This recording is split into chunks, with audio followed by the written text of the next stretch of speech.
Good evening, everyone. Thank you for joining us as we learn more about sex and desire in long-term relationships. Just the fact that I can't say that without blushing means this is definitely something we need to be talking more about. This live speaker series is brought to you by Encore Retreats, which hosts in-person and virtual events like this, as well as global retreats. I'm Jennifer Sullivan, the co-owner and memory maker with Encore Retreats. And tonight we are so excited to introduce you to Dr. Nicole McNichols. Nicole teaches a course in human sexuality at the University of Washington to over 4,000 students a year. It is currently the most popular undergraduate course in the entire history of the University of Washington. She received her undergraduate degree from Cornell University, her master's in psychology from NYU, and her PhD in social psychology from the University of Washington. In addition to being a professor, Nicole writes bi-weekly for Psychology Today. She is a TEDx speaker, a wife, a busy mom of 3, and we are so lucky to have her with us. Nicole will be interviewed tonight by my business partner, Nicole Waltuck, who is the content creator for Encore Retreats. We definitely encourage you to put your questions in the Q&A box. We definitely want this to be interactive and to get your questions answered, but let's use the Q&A box rather than the chat so we can keep better track of the questions. And then I'll ask Nicole your questions at the end of the interview. We'll also send out a recording of this session via email within the next few days. So without further ado, I will turn it over to Lisa and Nicole.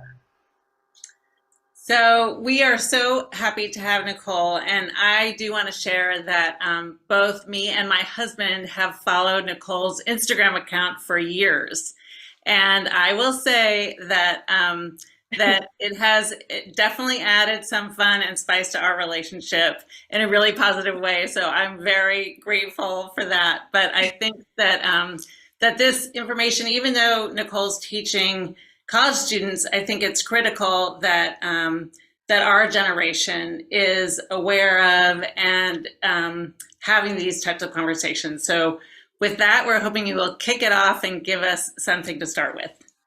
Absolutely. Well, first of all, thank you, Jen and Lisa, so much for having me. I'm so excited to be here. But yeah, let's get into it. So I think that for couples who are thinking about how do we really start to prioritize sexual intimacy in our lives, right? And how do we, first of all, take the step of recognizing it as something that is important, right? You have to recognize that it is something that really, sex will never fix a broken marriage, but there is solid research showing that it will help us to forgive our partner's minor flaws, and it will kind of build into our reservoir of resilience that feeds into our relationships. So point number one, I would say then, is to prioritize it by planning it. And I think Esther Perel put it beautifully, which is that probably the number one myth when it comes to sex and desire in long-term relationships is this myth of spontaneity, right? We see in the movies and the media that we're supposed to have this incredible passion for our partners at all times, that chemistry is supposed to always be there. But the reality is that early on in a relationship, it's natural to have maybe those stronger feelings of attraction. But later in a relationship, as things start to settle, oftentimes our sexual response goes from being spontaneous to being more responsive. And what that means is that instead of the desire for sex just coming out of the blue, it actually is in response to physical intimacy actually already beginning. So this leads to something that is a little bit controversial in that, I would never advise people to have sex if it's not something that they want, right? None of us should ever have any type of sexual experience that we're not 100% down for. But having said that, sometimes we just need to be a little bit patient with our bodies and ourselves. And sometimes we just need to trust a little bit that maybe if we plan for it and create time for it and intentionally set the mood, whether that means going out to dinner or having a date night or setting time that's just the two of you, that you're going to kind of plant the, the garden, so that responsive sexual desire can occur within kind of that situation. And understanding that your body literally sometimes has to start getting physical. There has to kind of be the initiation of sexual activity. Your body will actually start responding to that. And then that psychological, subjective feeling of arousal and wanting sex will kick in. So just kind of understanding that if you're starting out a sexual experience, not feeling like you're 10,000% just ready to go, that's okay. Just be patient with yourself, be patient with your partner, take your time, engage in foreplay, communicate, right? Talk about beforehand things that you might want to try, what your desires are. Again, planting that garden and then giving yourself the space to become turned on and to not just expect it to happen, boom, spontaneously right away. Nicole, what would you say to couples who have been together for a long time and have focused on other things in their relationship, whether it be children or their jobs or logistics of running a family or anything else that kind of gets in the way? How do these people kind of get over the awkwardness of getting into this subject? I mean, even if they both want to, it still hasn't been part of their daily or their lives together for a long time. So what would you recommend to kind of get into the mood there? Well, there are so many reasons, right, that couples can start to disconnect over time. And, I point that out because a lot of times it isn't just that sexual intimacy has maybe faded in the relationship. It might also be that just the relationship is struggling maybe with some other issues, right? And a lot of times what will happen is that when people are, really busy with kids and planning and careers, all of these things that make our lives wonderful and rich and very full, you have to recognize we have a limited resource of time and energy. And if all of our energy is being poured into kind of these other elements of our lives, which are important, we're not going to have a lot of energy and time and attention left over for our relationship and for the intimacy within our relationship. So it's about really recognizing that that is important, right? And then also saying, okay, maybe maybe our sex life has gotten a little off track. Maybe we are not quite as connected as we were, 5, 10, 15 years ago. Yes, it will probably be awkward the first time when you start reprioritizing sex. And that's okay, right? We start to see in the movies, again, in the media, that sex is this like perfectly curated scene where everyone's just ready to go and there's no awkwardness, but it's messy and it can be funny and you can laugh and things go wrong. And, you might try things and they don't work and they don't feel good. And that's normal, right? Which is really what this comes down to, is really about having something called a sexual growth mindset. Now, Lisa, I know that you are a Stanford girl. Are you familiar with a researcher named Carol Dweck and her research on growth mindsets? Yes. Okay, so a growth mindset, right, is this idea that basically this theory came out of research on intelligence. And the idea is that some people will have a growth mindset, meaning that they believe that if they really pour attention into something and they really work on it and they really, are curious about it and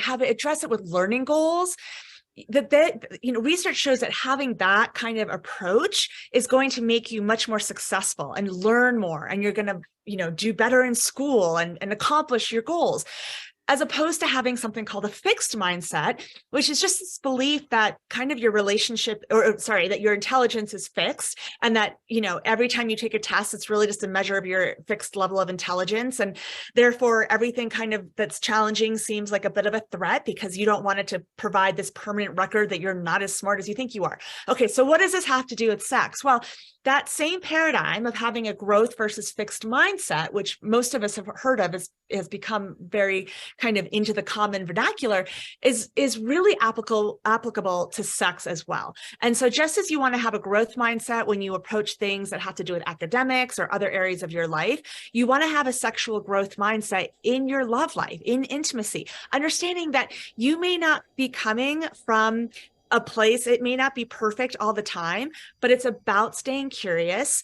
It's about talking to your partner and finding out ways that you can improve things and grow and get better and figure out how each other's bodies work. And know that, like, if something doesn't go perfectly in the bedroom, that's okay. We learn from our mistakes. We learn from failure. It's no different in the bedroom than it is in any other domain in our life. And I think it's really just about getting over this fear of failure and perfection in the bedroom. You know, yes, it's okay. We go through times when we are distracted or stressed out or dealing with a freaking pandemic, right? That happens in our lives. That's okay. Just realize that it just takes a little effort to come back to each other, and that it doesn't have to be perfect from the start, that you will get there, that you just need to have a sexual growth mindset. And from in order to get there, what are some of those ways, some of those non-physical ways that you might suggest that people kind of start moving in that direction? Absolutely. So you're not going to you cannot expect to go from being busy at your work and with your kids, and then just at the end of the night, getting into bed and just boom, wanting to have sex, right? There are going to be, foreplay. We need to redefine foreplay, because foreplay is not what happens just in the 10 minutes right before sex, right? Foreplay is basically what happens in the hours, days, weeks leading up to when you're actually being physically intimate. And it includes these forms of non-physical types of touch, like kissing, like cuddling with your partner on the couch, or even just if you're, I was at dinner last night and at a dinner party, and one of my really good friends was sitting right next to me, and I think she might even be on this webinar, so you know who you are if you're listening. And her husband was right behind her, and I noticed him just casually, putting his arm on her really lovingly, and I was like, I wish I could take a picture of that, because that is the type of non-physical intimacy that is just connection and about closeness and about, those feelings of warmth. That's what's going to carry over into the bedroom, right? It's not just about sex toys and lingerie, which can be great, but it's more about maintaining intimacy and emotional connection in between the times when you're actually being physically intimate.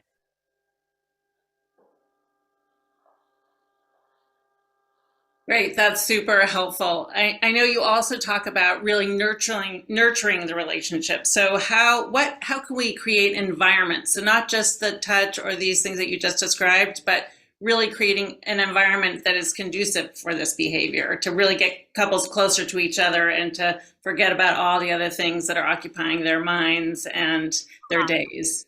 Well, I think planning, right? So just as you would, I talk about, sex and this idea that it's not just going to be responsive, that it's, or that it's not always just going to be spontaneous, that it's going to be responsive. And given that you need to kind of create sort of an environment where it's going to be more likely to kind of happen and occur, you need to also plan those times when you're going to be intimate in a non-sexual way, spending time together, just physically being around each other, right? When we spend time around our partners, our central nervous systems actually start to become aligned, right? We literally start to sync with people, right? We have, call it mirror neurons. Whoever has a degree in neuropsychology or neurobiology, can explain that we are very sympathetic human beings. And when we are with people who we are close to, we connect physically, emotionally, psychologically, neurologically. And so what that means is you've got to spend date nights, right? You've got to do weekends away. You have to spend time that's away from your children. Yes, it's important to be an amazing parent, but don't hide behind parenting as sort of a way to avoid intimacy, right? Because that can happen. And I'm not saying that you shouldn't pour all your energy into being an amazing parent. That's important. I have 3 kids. Trust me, I know we would do anything for them. But it's important to also nurture our own relationships and prioritize intimacy, because ultimately our kids aren't going to be happy if we're not happy. And our kids aren't going to be happy if we don't have a connection with our partner that's serving as sort of a source of strength and love that feeds us, that then enables us to love our kids, right? It's no different than when you're on an airplane and, they tell you to put your own oxygen mask on before putting it on your child. If you don't put on your own, if you don't nurture your relationship, right, you're going to be unhappy and depleted and, dealing with a whole other host of issues that's not going to enable you to be kind of your best self. So nurture it, right? Spend time away, go on date nights, go on weekends away together, consider watching ethical porn if that's something that that you enjoy. Consider, sharing scenes, talking about, there's so many beautifully curated sex scenes now that you can even find on Netflix or, Amazon Prime, whatever show you're watching, that you can talk about maybe what was, kind of hot and exciting that, got you sort of thinking from that scene, things that maybe you might want to try with your partner, or, thinking about, just different ideas that, or locations or novelty. But I think that, again, it's just really kind of spending, getting this time where it's just the two of you without other people around, that is really, really key. And again, it all comes back to this sexual growth mindset, because that might seem terrifying to a couple that hasn't spent alone time together in a really, really long time. Like, oh my God, like, I know I should go on a date night, but what are we going to talk about? Or I know we should go away together for the weekend, but it just seems like it's going to just be awkward if it's just the two of us. Yeah, it probably will be in the beginning. And that's okay, because as you do it and as you practice and as you kind of get used to doing that, it will become better and better and lead to hotter and hotter sex over time. I think that is so great to talk about shared experiences, whether it's watching something together, because I think you're right. People are not used to talking. Some people may not be used to kind of connecting on that level. And it's no longer like a getting to know you. I have my son in a new relationship and he'll spend 6 hours on the phone with his girlfriend. And, who else does that? Can we get that magic back? Or is it more about shared experience, doing something together, knowing each other well enough now, and kind of graduating as we go through our lives together, and how our likes change, our interests change, and how we can share that and become more intimate. Yeah.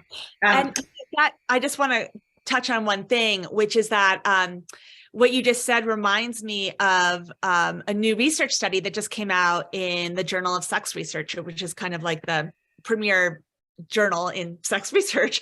And it was talking about how people have this belief, right? We have this idea that spontaneous sex is always going to be better than responsive sex. In other words, that it's only when you're in that early stage is when the sex is hot, and that somehow over time, then sex kind of becomes less exciting, not as good, not as satisfying. But actually, that's only true if you believe that sex isn't going to be good over time. If you have an open mind about it, it turns out that sexual satisfaction actually increases the longer you're with someone, which makes sense, because the more, first of all, emotional intimacy, especially for a woman, has been shown to be one of the biggest predictors of orgasm. And, the more you are with a partner and feel comfortable sharing your turn-ons and explaining how you like to be touched and talking about what feels good to you, the more improved your sex is going to become. So, so I think it's really important to just recognize there's no reason, why we have to believe that sex is hot in the first 6 weeks of a relationship and then it just goes downhill. Actually, it can get better. It can actually be hotter than when you first met. So, there is hope. I really like your last point about pursuing opportunities on your own, because I know I've heard from friends time and time again that when they don't have respect for their partner, or when they're not allowed to do things that make them happy, even though it's different from their partner, that does decrease desire. So can you talk a little bit about recommendations around that? Yes. So I always tell people it is really important to nurture your own interests and passions outside of the relationship. I've talked a lot today or tonight about how important it is to spend time together. It's also really important to spend quality time apart from each other. And there are a couple of reasons for that. And the first is kind of exactly what you touched upon in terms of if you feel like your partner is that their whole identity is kind of merged with your own and they're not sort of a separate person from you, there's almost not an, desire kind of exists between this realm of, feeling connected to a person, but yet having enough independence that you want to close a gap between them, that there is, there has to be something to desire. If two people are like this, you can't desire them because there's literally no space between them. So one of the ways that you kind of maintain that space while simultaneously maintaining connection is by nurturing things that you love to do and that help to build your own sense of self-identity, right? That might be a career, that might be a nonprofit, that might be volunteering in positions at your kids' schools. It could be whatever it is that gives you kind of a sense of pride and makes you feel like this is something that I believe in and that kind of defines me a little bit.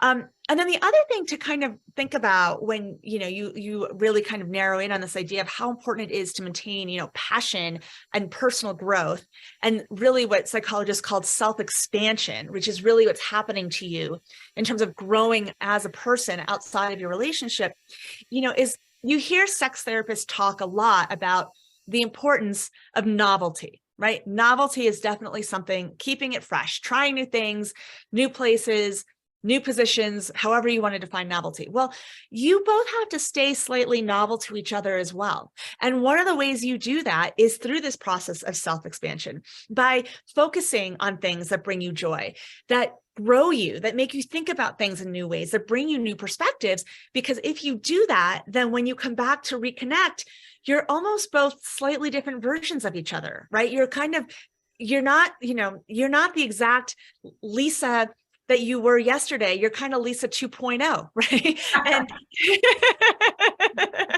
And and sometimes we're going to go back to Lisa 1.0 or Nicole 1.5, right? And that's okay.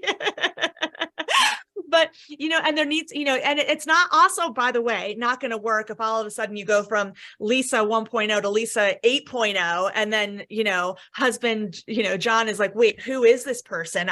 You're not who I married that, you're not even, I don't even recognize you. It's a balance, right? It's sort of small increments of growth, of self-expansion, but all the while maintaining the sense of connection. So that's almost like you're growing with your partner, but the mechanism for that is this expansion that's happening outside of the relationship as well. And I also like that because we know and respect each other in our relationship, but this also allows for confidence to grow. And I know with younger people, there's also issues of body image and feeling like who you are and confident and all of that stuff. And that makes you more desirable too. And it also just makes you more willing to enter into this kind of union. Yes, I'm so glad you bring that up because sexual self-confidence is something that researchers are actually beginning to talk a lot more about. And the reason is, and what I see especially with the students that I teach, is a lot of insecurity, right? A lot of insecurity. And I think a large reason, there are many reasons for that, but I definitely think that just the amount of, sex that it's a combination of the fact that, yes, we see sex everywhere. We see it on Netflix. We see it in porn. Porn is everywhere. The average age that a child first sees porn is age 11. When I survey my students who, in terms of what percentage of them watch porn, it's about 96%, which is in line with national averages. Like, it's out there. But what happens is that when you have this exposure to all of this sex in various forms, and you don't have any kind of sex education, which our country doesn't, right? There's no federally mandated sex ed. Most kids, most of us, most people are getting their sex education from the media and porn. And so you enter into these intimate spaces and your idea of what sex looks like is kind of scripted from these fantasies that you see, right?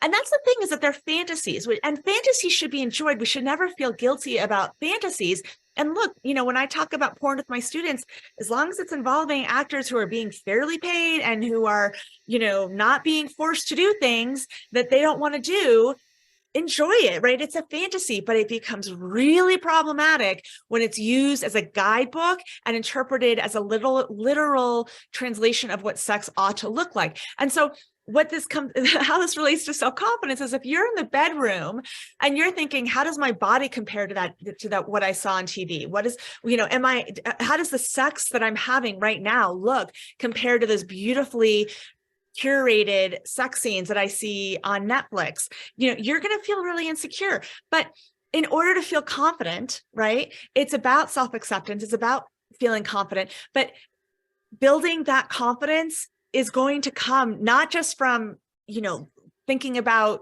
your body, but thinking about yourself as a person. And so the more that you can grow your self-confidence in other areas of your life, the more you can develop passion for other areas of your life, the more kind of confident you're going to feel in the bedroom, and the better able you're going to just trust yourself and allow sexual activity to unfold according to what feels good in your body, according to what sensations you're feeling, according to what feels like a true, authentic sexual experience that you want to have, and less according to these scripts that are just going to make you feel insecure because you're comparing yourself to some sort of unrealistic standard. And I think that is the benefit of being in a long-term relationship, that we're starting a little bit ahead of these younger people because we know each other, we know each other's bodies, we know each other's personalities.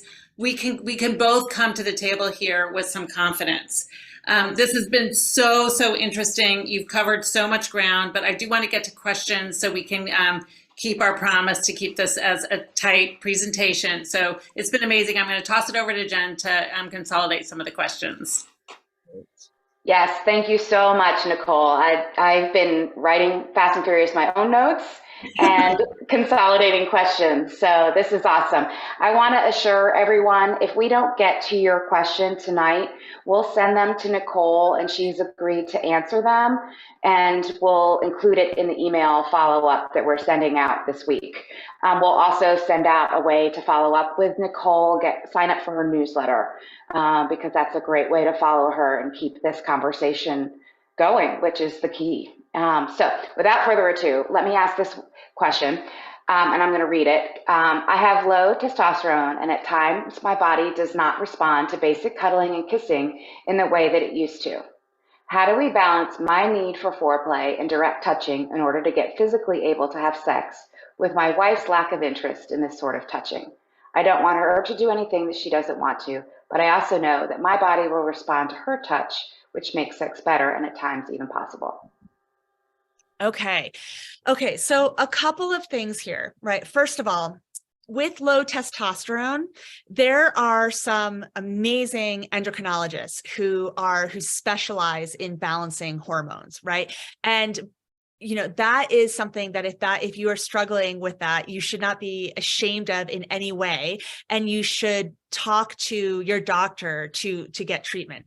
But what I'm kind of sensing in this question is, I almost wonder, is it really the low testosterone that is making you need this type of foreplay? Because what you're describing to me is a need for touch that everyone needs, right? It's not, I don't think that you need touch just because you have low testosterone. I think what you're expressing is a very real need that I want to validate with you, right? I want you to understand that it is okay to want to feel that you have certain types of touch that you desire, that you want. That is what intimacy is. And we kind of have this tendency in our culture to define sex. We've always kind of put this idea of heteronormative, penetrative sex on a pedestal. And we just think of that as being, that's what real sex is, right? And we need to get away from that, because sex is a whole repertoire of different types of activities, and your entire body can be an erogenous zone, right? It's not just about genitals.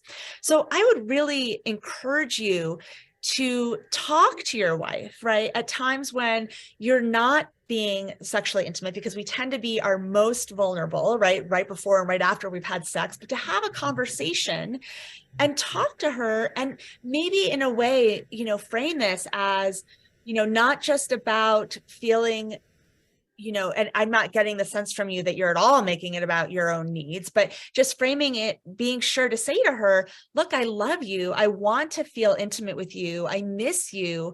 I enjoy physical intimacy with you. Can we try these things? Can we touch more? Can we find ways of touching each other's bodies that feel good? Can we take our time leading up to sexual activity? And if your partner with that, because I love you, because I want to foster intimacy in our relationship. And I'd say that if your partner, if your wife is still resistant to that, to be honest, I mean, that might be just because of some type of trauma that she struggled with early on in her life that makes that type of touch maybe feel strange or frightening to her, or it might have to do with her own sense of sexual shame or guilt, depending on what her upbringing was like. And so if those are the cases, I would really encourage you to talk to either a sex therapist or a couples counselor to try to get to the bottom of what those, issues are that might be kind of inhibiting her ability to really want and be able to connect with you. Because I want to just validate that physical intimacy is important, that need within you is important, that it's understandable that just going straight to penetrative sex isn't kind of a script that works for most people most of the time. And it makes sense to take steps to want to nurture that kind of physical touch and have that in your relationship. And you're not broken, and it probably doesn't have anything to do with your testosterone levels that you want that, although you should feel free to get that checked if you're concerned about it. But yeah, that would be my long-winded answer to that. Love it. Love it. And we are a little after 9, but I wanted to say to everyone else who submitted questions, I heard you. We got it. We captured it. Ethical porn, where do you find it? Lots of questions about hormones. We'll get all that answered, I promise you. But I wanted to say thank you to the person who was so vulnerable with that last question. And that's why I prioritized that one. So, Nicole, thank you. Yeah, sorry. I'll just say ethical porn, Bellissima. And then there's also a site that's called Make Love Not Porn. So, but I'll answer more in a follow-up. But that was so easy, I just could throw it out there. Love it. Love it. Thank you again for sharing your amazing knowledge with us. We sincerely appreciate it. And thank you to everyone who joined us this evening. We appreciate your feedback as well. So at the end of this, you'll get a very short survey. It'll just pop up, and we would love your input. I also wanted to tell you about 2 more events we've got coming up in May. We're hosting a multi-day virtual workshop on how to rock your empty nest. And thankfully, Nicole will be back for that. And then in September, we're hosting a fantastic in-person retreat in Virginia called Thriving Through Transitions. So if you want to join us for any or all of these adventures, please just join our mailing list and follow us on Facebook or LinkedIn. And thank you again, everyone. We hope you have a very fantastic evening. Thank you, Nicole. Thank you.